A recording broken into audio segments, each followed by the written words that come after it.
You're back with Dermcast Live. It's Rob Casquejo in Nashville, Tennessee, Music City, and I'm here today with Dr. Robin Sipperstein.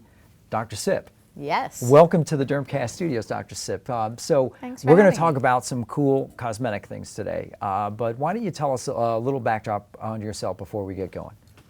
I'm a board-certified dermatologist with practice in Boca Raton and Boynton Beach, Florida, and I personally specialize in cosmetic dermatology.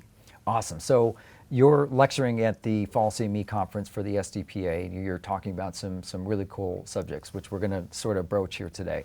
So we have a lot of our members, a lot of folks that watch Dermcast, they have a lot of cosmetic questions. So I'm going to angle some things towards you that seem to be asked a lot. Awesome. So I think one of the things people worry about are the adverse outcomes. So let's talk about those things.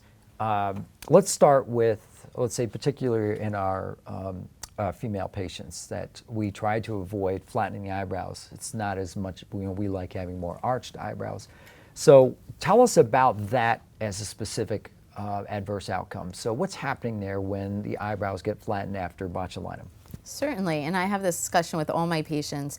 I often ask them what's their favorite feature during my consult, and most of them say the eyes, and we really want to focus attention and open them and widen them versus making them look smaller. And so I explain to my patients that it's a little bit about a tug of war. And we have the frontalis muscle, which is the only muscle in the upper face that is going to elevate and lift and give us all what we want, which is that nice, beautiful arched brow. And then we have the opposing muscles, so both the corrugators, the depressor supercilii, and the lateral canthal, the orbicularis oculi muscles pull down. And so I say it's a tug of war, and I warn them especially.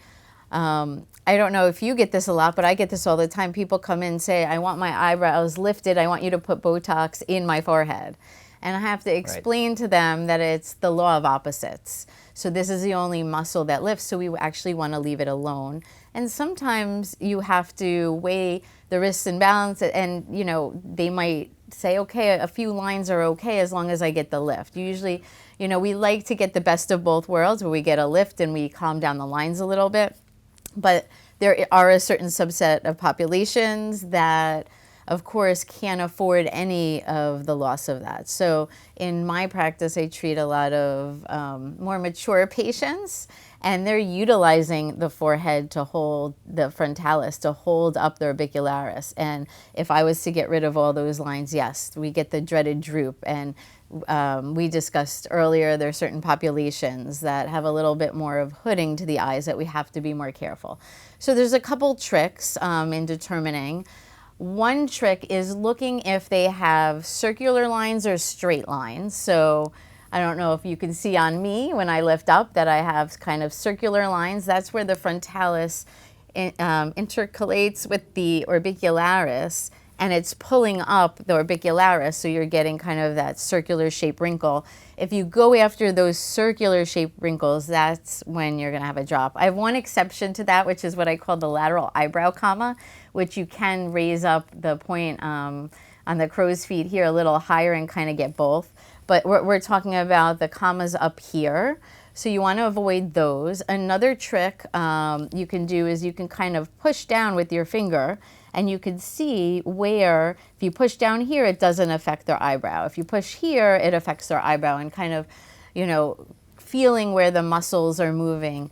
Last recommendation that I would give is have them completely relax, which means they often have to close their eyebrows, because often the resting tension, they just innately feel this upper eyelid skin, and so whenever their eyes are open, they're using their frontalis to hold up, and that's not really their at-rest position, and it can fool you.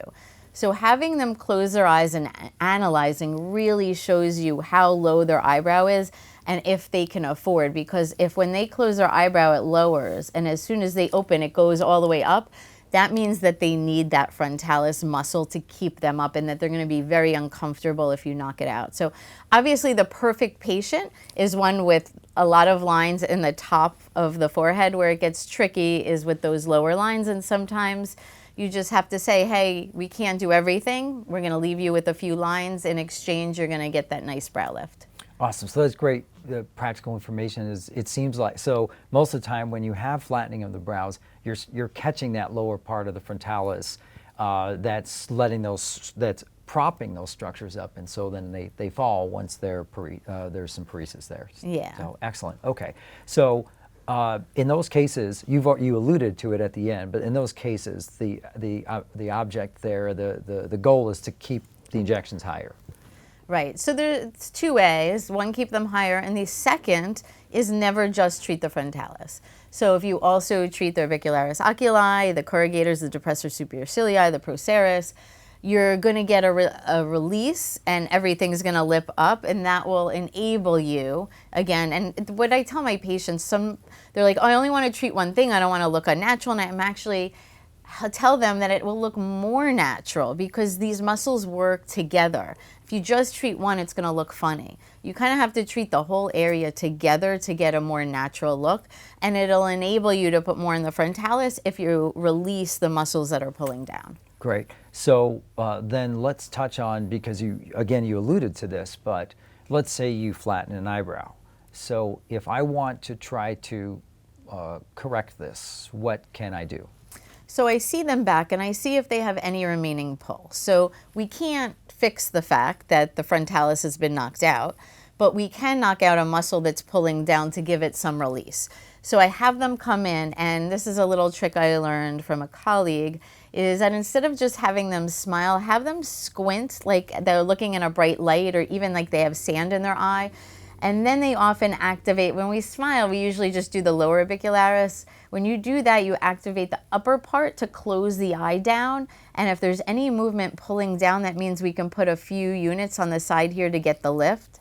Same thing with the corrugator. You want to have them frown, which again, a lot of people can't do. So I say squint to really get them to pull tight. And if there is some downward pull, you can improve and lift the eye by treating both of those areas. Great. So you in theory, just sort of treating the corrugators, the orbicularis oculi, you can relax those to get a little bit of recovery of that lift. Right. So, okay, great. So I feel really good because you're validating all the stuff that I do. So this is awesome for me.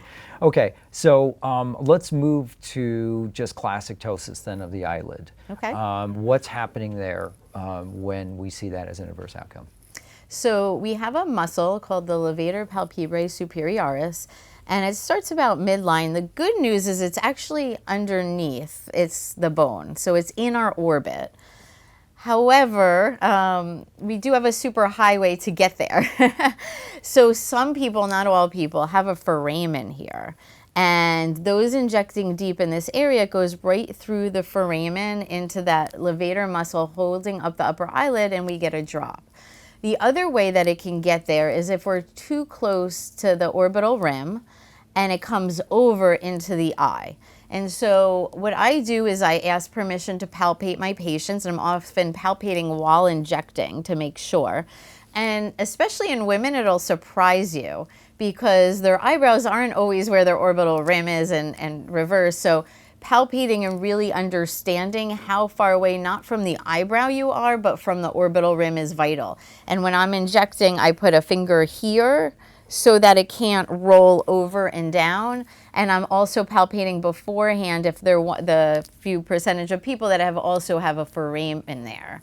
And if they do, I make sure regardless to put it very superficial.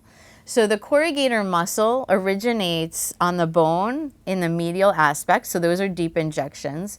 It's kind of a middle line because it's coming out. And the very end of it, the reason that it pulls our skin inward is that it goes up towards the skin. And so just putting superficially, I'll often turn my needle sideways and just get a superficial bleb if I'm going that far out, anywhere near the levator palpebrae. So that keeps me up above the muscle, which will protect it from going to the foramen. And then I also make sure I'm a decent distance above the rim, which I also protect with my finger.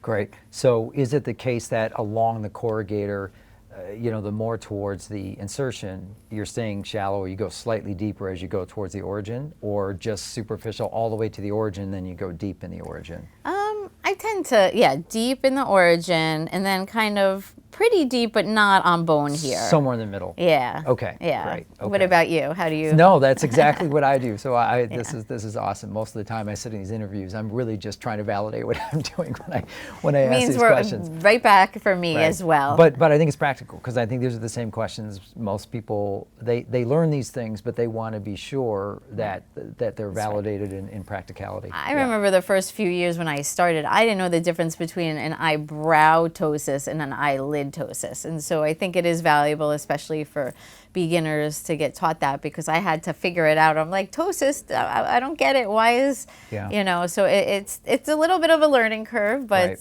once you get there. Right, and then, you know, you've talked about some anatomical variations already, like the curvature of the rhytids and so forth. So in a situation like this, for instance, I have experienced, I have several Asian ethnicities in my practice, as well as native folks like Navajo, and they all tend to have prominent epicanthal folds. And I've unfortunately found through experience that it's very easy to not cause a real ptosis. It's more the hooding phenomenon, where if you get, you know, too much frontalis, it drops, and you sort of get that heavy eyelid, not true ptosis, but just a heavy eyelid. Right. So it is hard sometimes to tell the difference, and good baseline pictures are really important. So especially in pointing out to patients that usually we like the top of the eyelid over the colored part of the eye, but that yours is already lower, so we have to be extra careful, and we can't fully treat your frontalis because we don't want it to go any lower. And so in that case, the people with a heavier epicanthal fold, you are injecting a little high. You stay high. Is that essentially your and I mean, some people just have lines here and they don't have anything high, and then I don't want to waste it, and it's an educational opportunity, but I think that leads to trust. If I say, I don't want to waste your money, the place I can put it without dropping you is not where it's going to benefit you. And then the next time I recommend something, they're much more likely, because we've built that trust. So I think it's important to be honest to patients. And sometimes, unfortunately, we have to say, we can't do this without that. Often in medicine, it's a trade-off, and we have to choose what's best for the patient. In that situation, let's say it's someone that you don't really want to inject. It's problematic because they have lines lower, they have a heavy epicanthal fold. Can you, and this might be a little off topic, can you microtox something like this? How do you feel about that? Yes. I mean, if First, can you explain the concept of microtox? I'm not sure if everyone knows what that is. So on label right now for the forehead, it's 5 injection points, 3 and then 2 above that. And it's the 4 units in each. I am actually, they call me a Botox sprinkler. I naturally I treat very lightly throughout anyway. But I just had a patient the other day. We had the whole discussion that I didn't want to drop her eyes. The previous injector made her feel heavy. We skipped the forehead. She came back and she was miserable. She said, can I do something? And so exactly what you said, I actually reconstituted it differently to make it easier for me to put the littlest amount, we're talking about like 1/4 of a unit, and just to give ever so slight of a relaxation without getting the drop. Unfortunately, the trade-off for that is often we say dose equals duration, and so those patients are going to have to come back more often. But yes, if I am going to try somebody I'm concerned about because it really bothers them, I will put superficially little aliquots of 1/2 to not like 1/4 of a unit. And you're putting those, because I've heard this described in a couple ways, that you do a normal injection that's intramuscular, or you do very superficial ones throughout, not just, for instance, over the cornea, but throughout. Do you have a preferred approach? You're going to have more margin for error if you do superficial. It's just another way to get less toxin into that muscle while you're figuring them out. And so I'll often say, I'm getting to know your muscles. I start with the lowest amount possible. And then as I feel comfortable and we don't have side effects each time, I can always increase it slightly. Because I can always lower it more. I can never raise it back up, besides the few little tricks we talked about. And so for that reason, I do it superficially. The other reason is that I don't want to get the deeper structures, the deeper muscles. So I'm just aiming for the more superficial muscles. And of course, down here again, we talked about the levator, so I don't want to get that either. So I do very superficial. You can, as if you're reconstituting it so that it's a more dilute version, you could go right into the muscle. Just again, just be careful you're not going deeper than that. I tend to like to be above it. Enough will get into the deeper structures, and then I feel like the muscle kind of protects me from getting it deeper. If I'm in the muscle, I don't feel like I have that protection. Right. Okay. And so on that topic, just a quick question about the diffusion of products. Do you find there's a lot of controversy around one diffuses more than the other, et cetera? How do you feel about this? Is it predictable or not really? There are about 10 factors that affect diffusion. The biggest one is your reconstitution volume. So the bigger volume that you put in on label is 2.5 for Botox, 1.5 or 3 for Dysport. So let's take Dysport because they have the 2 indications. A 3 cc reconstitution is going to spread a lot farther than a 1.5. So there's other factors such as how you're injecting it, where you're injecting it, the angle of injection. There are factors such as the density of all of the receptors. So you not only you have cholinergic receptors in the skin, you also have the muscle receptors. And so if there is a high density, it's going to take up the product more and it's going to spread less. And so I've seen that in a lot of my research that I've been doing. So it depends where you're injecting, and left and right sides are not the same. So I have diffusion halos on the back, and I've seen left and right be completely different, and the person says, oh yeah, I sweat more on one side. So they have so many more receptors that they're taking it up quicker and it's not spreading as much. Okay, that's interesting. Okay, is that something you've published or? Sort of. So I do have a paper, kind of misperceptions on neuromodulators, and it relates to when we do them during procedures. So for a while, we wanted to do them right before laser resurfacing because things would heal better with less movement. And I did it 2 days before. Patient had a lot of swelling 2 days later from laser resurfacing, and I got too much spread and a complication. Technically, this is part of my contrary to popular belief talk.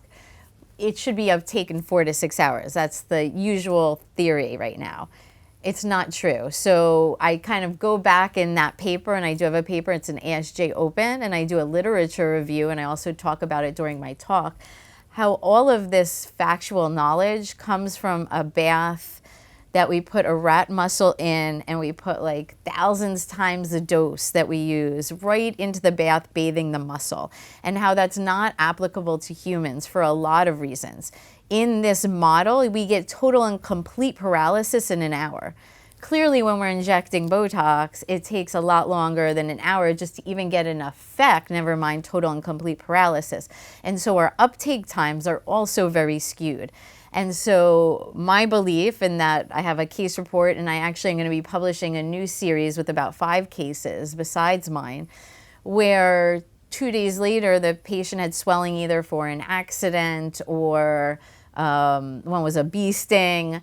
And the spread from the fluid made it go farther and cause a complication. And so I now wait about a week or so before I do any procedure that's going to swell. Okay, interesting. So that paper has been published, the one you did that in concern with other I have a procedures. case report with a patient, Okay, yes, and got it's it. been published in ASJ Journal with the whole literature review going around where our belief is coming from and why it's not correct. Okay, so I'm going to get that article from you so we can put it in our link tree. I'd love that. So people can read that if they like. So we've crossed now into this topic of sort of mythbuster scenarios for cosmetics. So this is a very interesting topic to me because I think your lecture is described as, often in medicine we carry on these concepts, and they're more a sort of just tradition rather than something backed by empirical information. So let's talk about this in cosmetics. You already started to lean towards one here with diffusion and that kind of thing. So talk about Botox aftercare Yeah. and where the myth and where the facts are in terms of what we are supposed to tell patients, what we've been telling patients for Right. like almost 20 years now. And I hear it all the time, and my patients come to me and like, I can't bend my head, I can't lie down for 4 to 6 hours. I'm like, no, actually you're good. So, and it's kind of, people find it interesting that I'm kind of a support of both theories. One, that it doesn't completely get taken up very quickly, but at the same time, it's incredibly safe unless you're getting a lot of swelling in the area. That's the only time. So to be clear, you're talking about the don't lay down for 4 hours. And doing afterwards. anything after, like Yeah. don't exercising, don't laying down, don't put your head down. Shoe shopping is a big one. My patients come and tell me. Even flying, don't fly. I've seen that on social media a lot. There is zero evidence behind it, and I recently found out from Dr. Solish where one of them came from. So I was giving my talk, contrary to popular belief, about the 4 to 6 hours lying down. And I said, there's zero evidence. And he said, I know where it started. So back in the day when Dr. Carruthers was experimenting with the new use of Botox for wrinkles, he was trying it out for the first time. He was figuring out where to put it, what to do. And one of his patients got a ptosis. And he went over with the patient, what did you do exactly, to see what the problem was? And the patient said, well, right after I went to go to sleep. And so for a little bit at the conference, it's right after, he told people, perhaps we want to watch out for this. I did have this complication. Later, he found out it's more of the injection technique and where he was injecting that mattered. And Dr. Solish told me he tried to take it back, and at all the other conferences said, no, I figured out what caused the problem. It wasn't the lying down, but it already, this was even before social media. Right. So now that we have social media, forget it. Yeah. Once you get an idea out there, it's very hard to take back. Okay, wow, that's interesting. I never knew that. Okay, well, that's good to know. Like, as I have come to believe in my own experience that I don't think it matters that much. At least that's what I've seen. And actually, it makes sense. It would help, if anything. Like standing upright would cause Right. gravitational Fall to dependent gravity. fall. Right. Sitting exactly even. Now, I mean, I could understand if you were going and mashing on it, but it's actually why I do something very different in my own practice than most people. I give people a post neuromodulator massage. So I massage up and out along the whole direction of the muscle that I want to be treated. And so they don't leave with these bumps that if they got pushed in the wrong direction, I would be unhappy with it. That's so great. I also do that for another reason. There's a really good paper by Dr. Nestor showing like 1 injection point on one side versus 3 on the other. And the one that's diffused more already because it's been put in more areas, or what I think I'm doing was massaging it outwards, it takes up quicker and it lasted a little longer. And so On the side that you massage. well, I have a paper addressing that now, but his treatment was kind of the idea of the massage, which is 3 injection points versus 1. I see. So if you're spreading it out, the same amount of toxin, but spreading it out further. Got it. So either more injection points with littler, or once you inject, massaging it along the whole muscle. Okay, It's a theory of mine. We'll see. Maybe. Right. Okay. All right. Awesome. Come Well, back we'd and love to tell see you that. once I publish it. Yeah, I know. Put it on paper so we can get you back on camera. Okay. So, what else about Botox aftercare? Is there anything else? I'm very easygoing. I tell patients as long as they don't do anything that could cause major swelling. So I don't like them to have laser procedures, blue light, PDT, IPL. Sometimes people can get swollen. Anything that can cause that. That's the only restriction I have. And pretty much every other restriction we have is a myth without any evidence. There is a few papers with small amounts of patients showing that if you exercise the muscle, that you'll get a little bit quicker uptake and then it might last longer. One of them was in a masseter study where they had people clench over the next week or two, and the side that was clenching and activating that muscle did better. So sometimes I mention to my patients, you don't have to do it. You're doing it anyway because that's why you have the lines. But if there is somebody that's not getting maybe as good a result as they want and they want to up it a little bit, I say, well, how about let's try you making those muscle movements for the rest of the day and see if we can get a little bit more uptake in the muscles that we want. Okay, great. So let's move now to fillers. Yes. you mentioned that one of the things that is not as commonly known to injectors or even to those getting filler is the variation in the duration of product. So why don't you talk about that a little bit? Yeah, I think we all go by the on-label indications, which in the package are anywhere from 6 months to the longest we have now for an HA is 2 years. And we assume that just because the clinical response has died away, that the filler isn't there, which we're finding is not the case. So there's some great papers by Mobin Masters showing MRI in certain areas, especially the under eye area. And the reason is we have an impermeable membrane there called the malar septum, which is why when we get hit, we get that black eye for months. It doesn't let go of things, and we get filler there. They've seen it at 15 years with MRI studies. And the rest of the face also for like 6 to 8 years as well. There's also a good study in DermSurge showing people who had Mohs, they could literally see the filler 6 years later when patients hadn't had repeat fillers. So we're learning that it stays there a lot longer than the actual efficacy. And the reason is, I explain, which is why I think it's a long-term solution for things like acne scars, is that analogy of a folded shirt. So a wrinkle is something that we're making the movement, we're folding the shirt, we get the crease. We can open up the shirt, iron it, but if you fold it again, that crease comes back pretty quickly. If you leave it open, it stays almost forever. And I think that analogy can be used with acne scars.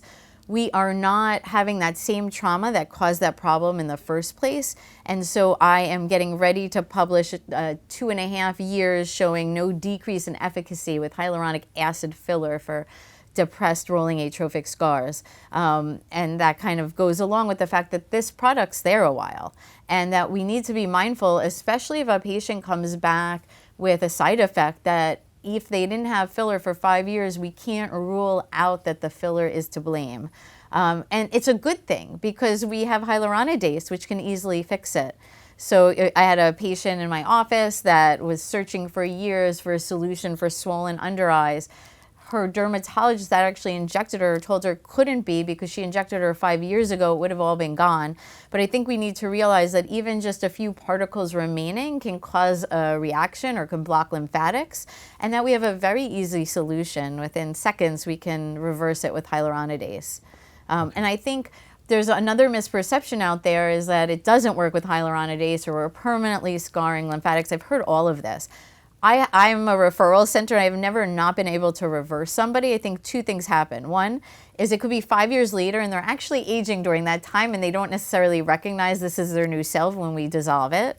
It's really good to have baseline pictures. And second is to make sure you get the hyaluronidase throughout all of the tissue layers. So a lot of mistakes were people, let's say, were going in with a cannula not to bruise, putting it above the muscle, and the filler was under the muscle. It's not always going to get past different layers. And so I use like a Hershey kiss technique where I come down on the bone with my hyaluronidase and I inject as I come up so that I'm getting all the layers, and I've never had a problem not being able to dissolve. Sometimes what happens with the under eye is they're getting it past the orbital retaining ligament. And so that I will go in with a cannula to make sure I'm safe and drop some in there. And usually that fixes the ones that I can't get, assuming they got it in the right place. You'd never want to put the filler past the orbital retaining ligament, but it can happen by accident. So you dissolve that when it's problematic, like, and how would that present? Is that being, okay, there might be some beyond that ligament? That I've tried everything in the area where I think the filler should have been placed and it's not dissolving and they have swelling up above. I see. So often where prolapse fat pads would show up above the orbital retaining ligament, there's some puffiness, pinkness, swelling. Right. Then you usually have to go past the orbital retaining ligament. Okay. And you don't have any concerns with hyaluronidase? You know, there's stuff quasi in the literature about it destroying adipose tissue or connective tissue. Right. Is that something that you're concerned about? I have never seen it in my practice, and I think what it is, I've definitely see that patients go, it's like popping a balloon, right? So they had this big swelling which made their skin nice and taut. then we're dissolving it and they go back to looking like a raisin, especially the first couple weeks, and they think it destroyed everything. It is getting rid of our native hyaluronic acid, but that gets turned over very quickly. So within 2 weeks, you should be back to your baseline. I personally have never seen, and I've dissolved a couple hundred people at this point, someone have a negative side effect from dissolving. Sometimes I have to convince patients of it, so I'll have to show them their baseline photo because they might not remember from 2 years ago how they looked and they had an idea in their mind and they're blaming the Hylenex. But once I have good baseline photos, I have never seen personally go worse than their baseline. Okay, so real quickly, your usage of Hylenex, can you describe, are you a just as much as it takes kind of person? Do you quantify it? So it depends if I am trying to get rid of swelling or I'm worried about a vascular occlusion. When it comes to vascular occlusion, I'm putting bottles in. And it depends on how large the area is. When I'm actually very different in the fact, and I have a paper on this, also in ASJ Open, that I do microdose of Hylenex to lower the swelling so it looks natural and not dissolving it all out. Because to a patient, do they care if it's swelling or filler that's filling them? And often in patients with swelling, as long as it's in the appropriate area and it looks natural, they never need to be re-injected again. And so I will just maybe every few years kind of lower, I call it lowering the tide, just lowering that level to a natural level, and they're very happy because most of the people do not want to be fully dissolved out. They were getting filler there for a reason. Right. And they want that. So you're trying to hedge it, you're trying to find a happy ground there. Yeah, and I'm like a few units of Hylenex. Okay. Very little. Okay, great, because you can always put more, like if it's exactly. just, right, Exactly. Okay, excellent. So last thing, there's controversy around cannula use, Yes. cannula size and use, and you're pretty passionate about this topic. So why don't you tell us, explain where the controversy is in terms of this and what the research is suggesting. Yeah, so my personal experience is that I've been using 27 gauge cannulas for 10 years, ever since they came out. I get very little bruising to this date. Of course, whenever you say this, you worry about the next day. I have yet to have a vascular occlusion. And it's a lot more than just the cannula size, which we'll talk about in a second. But I didn't find that problematic. And what I was worried about was a study that came out that said that a 27 gauge cannula and needle had the same arterial penetration force. And people started moving to 25, which is fine. As a needle. Is that what, or where the cannula has the same penetration force as a needle? Sorry, yes. The Okay. 27 gauge cannula had the Right. same penetration force as a 27 gauge needle. Right, okay. Sorry. So people were moving to 25 and 22s to be safer, to have a higher penetration force, harder to get into a vessel. I started seeing worse complications, so it got me very worried. I was seeing people, using a 22 gauge in the nose, which is a very tight space, putting it in. And when you have a larger bore, you're going to get more product out per force, getting really bad vascular occlusions, a couple going up to the dorsal artery, luckily not causing blindness, but this is my biggest concern. And I felt like our pendulum was swinging in an unsafe way, and I'm trying to bring it back. So I was trying to understand, and I thought it was the brand, the cannula that I was using in my studies, or my actual everyday work, that was different than that study. And so my hypothesis, and if you look at it in my paper, TSK-CSH is a blunt end cannula, whereas a TSK Steriglide is pointed. And they, most likely they're not sure, but they think that they used a Steriglide in that study. And it would make sense that a pointed cannula would act more like a needle. So that was my hypothesis. I got 4 different types of brands and I tested them. And there was a difference, and CSH did have a lower penetration force, but actually I found out that all needles had a much lower penetration force, and it was because of the force gauge used in that original study only went to 0.5, and all needle penetration forces are about 0.1 and 0.2. And so all the needles were artificially high, making them very similar to the cannulas, and so it was only the cannulas, which much higher ones, that were showing. So in my study, I showed both 27 and 30 gauge cannulas did have more penetration force than the same gauge needle, but more interestingly, it didn't even seem to matter. So this is where the twist comes in, and this is why I love research, is that I started doing tissue penetration force, and it's actually pretty high. So most of us are putting the pressure through tissue to get where we want to go at a higher force than these arterial penetration forces. And so I'm like, if that's the case, then why are we so safe with cannulas? It can't be penetration force. And I realized it's the coefficient of friction. And I can share with you guys some really cool videos where the cannula just glides. It took about 30 insertions, because every time, and our arteries also have these nice fascia overlying, protecting, making it really slippery. So we get caught in the fascia and we don't actually go through. So in these cadaver studies, sometimes in order to get it in, I spoke with the author on that paper, they would often have to strip the fascia, hold the vessel down, they're exposing it versus going through tissue. And so it's not really applicable.